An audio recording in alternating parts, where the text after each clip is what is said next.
आखिर क्या कारण रहा, क्यों भाजपा ही सबका विकल्प बन रही है? भाजपा एक वर्ल्ड की नंबर 1 पॉलिटिकल पार्टी है। दूसरी बात है, भारतीय जनता पार्टी में कमिटेड है, जो बात कहती है वो करके दिखाती है। भारतीय जनता पार्टी ने कहा। मतलब आपसे एक सवाल रहेगा कि मतलब कि 25 साल के बाद आपको लगा कि भाजपा सही है, भाजपा की ओर ही रुख करना चाहिए, उससे पहले क्यों नहीं? उससे पहले भी आप नेशनल कॉन्फ्रेंस से अक्सर आपकी स्पीचें सुनी, बड़ी बड़ी स्पीचें होती थी, तो लेकिन अब इस तरह से एकदम से भाजपा में आना, फिर उसके बाद इस तरह की बातें करना। नमस्कार, आप देख रहे हैं फायर मीडिया और इसमें मेरे साथ किश्तवाड़ की मानी जानी हस्ती रेडी फारूक जी हैं और इस वक्त भाजपा के स्पोक्स पर्सन भी है डिस्ट्रिक्ट किश्तवाड़ से। हर कोई इनके सोशल कामों को लेकर जो है हर कोई जानता है और अक्सर जो है चर्चाओं में रहते थे। और पीछे दौर की अगर बात करें तो 25 साल नेशनल कॉन्फ्रेंस में बिताए और उसके बाद भाजपा का दामन पिछले 2-3 साल बाद जो है वो थामा। रेडी फारूक जी, आपसे एक सवाल रहेगा, आखिरकार हर कोई आपको जानता है और हर कोई सियासत के तौर पे देखिए वैसे भी जानता है और सोशल कामों में भी जानता है, लेकिन आखिर क्या कारण रहा, क्यों भाजपा ही सबका विकल्प बन रही है? सबसे पहले आपका बहुत बहुत धन्यवाद, बड़ा अच्छा प्रश्न पूछा आपने। देखिए, आपने कहा कि सबका ये जो है भाजपा की तरफ ही क्यों सबका रुझान जो है इस वक्त। देखिए, दूसरी बात है, भारतीय जनता पार्टी में कमिटेड है, जो बात कहती है वो करके दिखाती है। भाजपा एक वर्ल्ड की नंबर 1 पॉलिटिकल पार्टी है।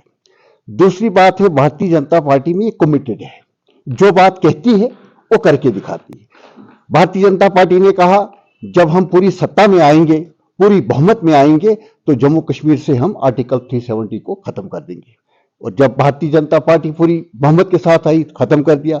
भारतीय जनता पार्टी ने कहा कि जब हम पूरी बहुमत के साथ आएंगे तो हम राम मंदिर का निर्माण करेंगे और 500 वर्षों तक जहां 80 करोड़ हिंदू भाइयों का जो आस्था जुड़ी थी इस राम मंदिर के साथ, तो आज तक तो नहीं बना, लेकिन भाजपा जब सरकार आई तो वो कमिटेड थी। और फारूक साहब, आपसे एक सवाल रहेगा कि मतलब कि 25 साल के बाद आपको लगा कि भाजपा सही है, भाजपा की ओर ही रुख करना चाहिए, उससे पहले क्यों नहीं? उससे पहले भी आप नेशनल कॉन्फ्रेंस से अक्सर आपकी स्पीचें सुनी, बड़ी बड़ी स्पीचें होती थी, तो लेकिन अब इस तरह से एकदम से भाजपा में आना, फिर उसके बाद इस तरह की बातें करना। देखिए, आपकी बात बिल्कुल सही है। 25 साल हमने नेशनल कॉन्फ्रेंस की खिदमत की है।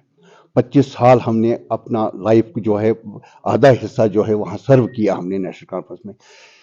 लेकिन तब भारतीय जनता पार्टी में इस तरह के लीडर नहीं थे, वो विजन नहीं था। जब माननीय मोदी जी, एक यशस्वी प्रधानमंत्री, जब इस देश में आए, इस पार्टी के नेतृत्व को करने लगे, जब नरेंद्र मोदी ने इस पूरी पार्टी की भागदौड़ जो है अपने हाथ में संभाली, जेपी नड्डा जी ने, अमित शाह जी ने, तो ये एक पार्टी तब जाकर ही तो आज वर्ल्ड की नंबर 1 पार्टी बनी, जिसके 20 करोड़ से ज्यादा मेंबरशिप है। आज तक पूरे वर्ल्ड में किसी भी पॉलिटिकल पार्टी की इतनी मेंबरशिप नहीं है जितनी भारतीय जनता पार्टी की है। रहा सवाल कि नेशनल कॉन्फ्रेंस में 25 साल हम रहे, लेकिन नेशनल कॉन्फ्रेंस ने क्या किया है? नेशनल कॉन्फ्रेंस ने सिर्फ अपना इक्तदार हासिल करने के लिए, वो हमेशा पावर ऑफ हैंगरी रहे हैं, अपनी साख को बचाने के लिए। जो कश्मीर के अंदर पिछले 30-35 सालों से जो मिलिटेंसी जहां पे हुई, वो जो गन कल्चर शुरू हुआ, वो उसकी पूरी देन जो है वो नेशनल कॉन्फ्रेंस की है। आज अगर नेशनल कॉन्फ्रेंस ये दावा करती है कि हमने भी अपने दौर इक़्तिदार में बहुत काम किया है, मैं भी सराहना करता हूं कि काम किया है। क्या काम किए हैं? सिर्फ उन्होंने कब्रिस्तान आबाद करवाए, बेगुनाह लोगों को कत्ल करवाया गया है, सिर्फ अपनी सासी रोटियां सेकने के लिए, अपनी कुर्सी बचाने के लिए। यहां एक हाथ में लोगों को ये हरे रंग का झंडा दिया और दूसरे हाथ में उनको पत्थर थमाया, एक तरफ से उनको आजादी का नारा भी लगवाया, पत्थर भी फेंकवाए और नेशनल कॉन्फ्रेंस जिंदाबाद भी करवाया। तो इस वजह से आज कहीं ना कहीं पूरे जम्मू कश्मीर के लोग आप समझ चुके हैं कि इस पूरी बर्बादी की जड़ जो है वो नेशनल कॉन्फ्रेंस है। आपसे भी एक सवाल रहेगा, अब आगामी चुनाव भी आने वाले हैं, भाजपा ने अपने कैंडिडेट भी जो है वो अनाउंस कर दिए हैं। क्या लगता है किस तरह की तैयारी इस समय डिस्ट्रिक्ट किश्तवाड़ के अंदर चल रही है और किस तरह से जो है क्या लगता है भाजपा आने वाले चुनाव में किस तरह की जीत हासिल करेगी? देखिए, भाजपा की पार्टी जो है वो 70-80-24 हमेशा तैयार रहती है।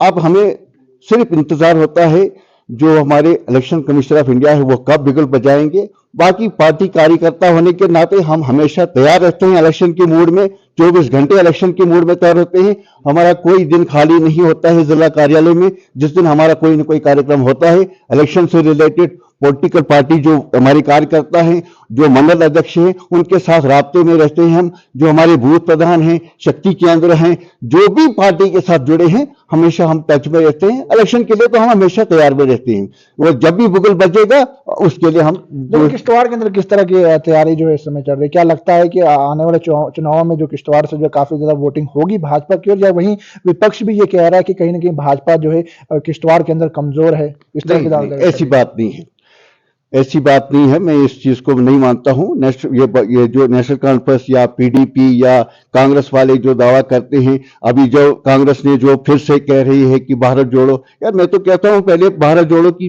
छोड़ो, पहले आप कांग्रेस तो जोड़ो, पहले कांग्रेस को जोड़ो, उसके बाद फिर भारत जोड़ो। ये सिर्फ लोगों को बेवकूफ बनाने की बात करती है।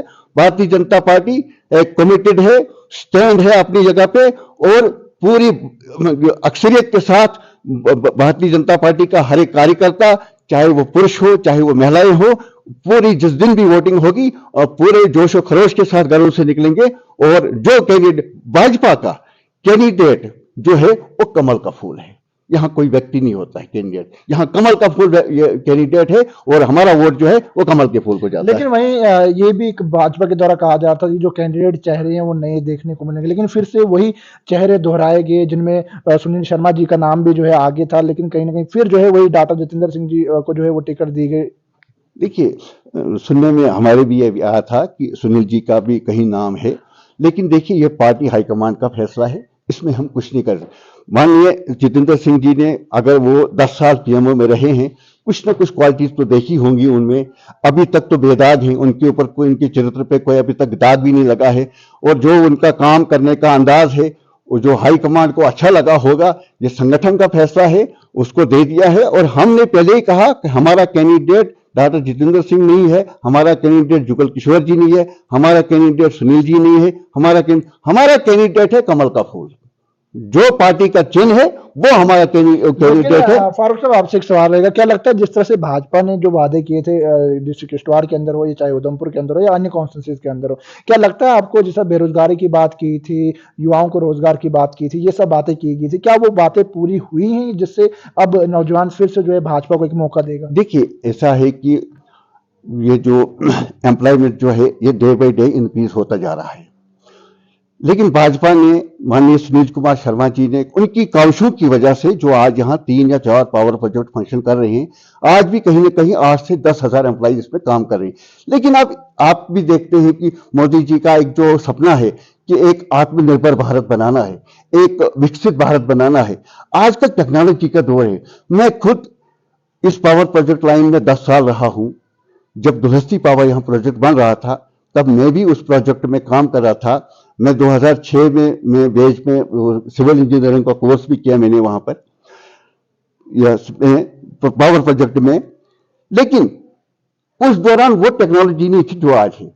आज ऐसी मशीनरीज है, जहां पहले 100 आदमी काम करते थे, वहां आज एक ऑपरेटर जो है उस मशीन के जरिए काम करता है, और वहां कहीं ना कहीं 100 आदमियों को रोजगार जो है खत्म हो रहा है। इस चीज को लेकर ये पॉलिटिकल पार्टीज बार बार रिपीट कर रहे हैं कि जब दुलहस्ती था तो यहाँ इतने हजार लोग थे, आज 4 प्रोजेक्ट है। तो आज भाई, आज टेक्नोलॉजी का दौर है। टेक्नोलॉजी मीन्स कि आपके हाथ में मोबाइल है।